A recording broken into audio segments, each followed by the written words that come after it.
মানুষজন, সুবুদ্ধি সম্পন্ন মানুষেরা তারা এগিয়ে এসেছেন, তারা এগিয়ে সেটা প্রমাণ করে দিচ্ছে। আমি বাগদি, আমি দলিত, আমি আদিবাসী, আমি ডোম, আমি মুচি, আমি মুসলমান, আমরা আলাদা নয়। আমরা পশ্চিমবাংলার মানুষ, আমরা ঐক্যের সাথে থাকতে চাই, আমরা সম্প্রীতির সাথে থাকতে চাই, আমরা সৌহার্দ্যের পরিবেশ তৈরি করতে চাই। যখন এই পরিবেশটা আমরা তৈরি করতে চাইছি, যখন এই পরিবেশটা আমরা তৈরি করতে চাইছি, রক্ত দিলে যেমন সম্প্রীতির বার্তা হয়, রক্ত দিলে যেমন ঐক্যের বার্তা হয়, রক্ত দিলে সৌহার্দ্যের পরিবেশ তৈরি হয়। আজকে পশ্চিম বাংলার মাটিকে কিছু সাম্প্রদায়িক শক্তি কুলসিত করার চেষ্টা করছে। পশ্চিম বাংলার মানুষকে জাত বর্ণ জাতের দ্বারা বিভাজন করার চেষ্টা করছে। পশ্চিম বাংলার মাটিকে বর্ণের দ্বারা বিভাজন করার চেষ্টা করছে।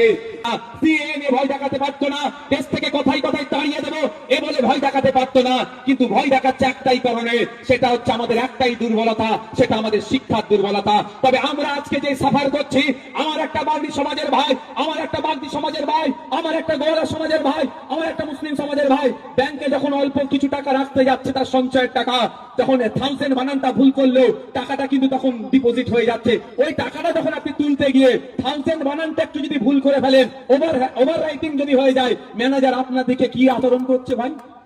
কি গো, খারাপ আচরণ করছে তো? হ্যাঁ, প্রচুর মতো হচ্ছে। আমি যে আচরণের সম্মুখীন হচ্ছি আমার এই বাচ্চাগুলো, সেটা হয়তো আমরা তো নিশ্চিত ভাবে চাইবো না।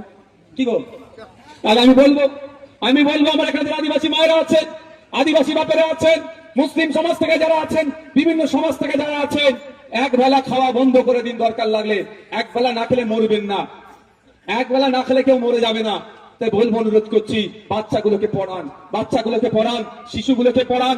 আপনাদের আর্থিক সহযোগিতা যদি দরকার লাগে আমরা চেষ্টা করব, আমরা আপনাদের সাথে থাকবো, কিন্তু অনুরোধ করছি বাচ্চাগুলোকে পড়াতে হবে। যদি না পড়ান তাহলে আমরা আজকে যেই সমস্যার সম্মুখীন হচ্ছি, আগামী দিনে কিন্তু আমার পরিবারের ছেলেরা আরো কঠিন সমস্যার সম্মুখীন হবে। তখন কিন্তু শ্মশানে গিয়ে পাবে না খুঁজে, শ্মশানে তো দেওয়া হয়ে যাবে, পাবে না খুঁজে শ্মশানে কিন্তু গিয়ে কটু কথা বলে আসবে বাপের নামে, কবরে গিয়ে কিন্তু লাঠি দিয়ে পিটাবে ছেলেরা, বলে রাখছি। মিলিয়ে নেবেন কথা। তখন হয়তো আপনি মারা গেছেন, কবর তো থাকবে, কবরের লাঠি দিয়ে মারবে পুতারা যে আমার দাদা আমার ভবিষ্যৎ ধ্বংস করে গেছে, রাগ মিটাবে। শ্মশানে দেখতে পাবে না দেওয়া হয়ে গেছে, শ্মশানে গিয়ে কিন্তু নাতি পুতারা খিস্তি দিয়ে আসবে। মানে বলাটাও তো খারাপ লেগে যাচ্ছে।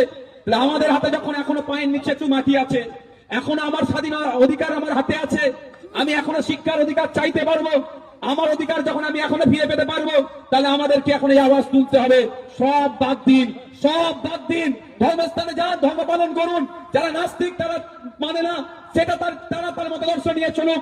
যে মন্দিরে যাই মন্দিরে যাক, আরো বেশি বেশি করে যাক, আমার কোনো প্রতিবাদ নাই। যে মসজিদে যাই আরো বেশি বেশি করে মসজিদে যাক, আমার কোনো প্রতিবাদ নাই। তবে একটা কথা বলবো, মাথায় এটা রাখুন যে আমি যে সমস্যার সম্মুখীন হচ্ছি আমার ছেলেদেরকে হতে দেব না।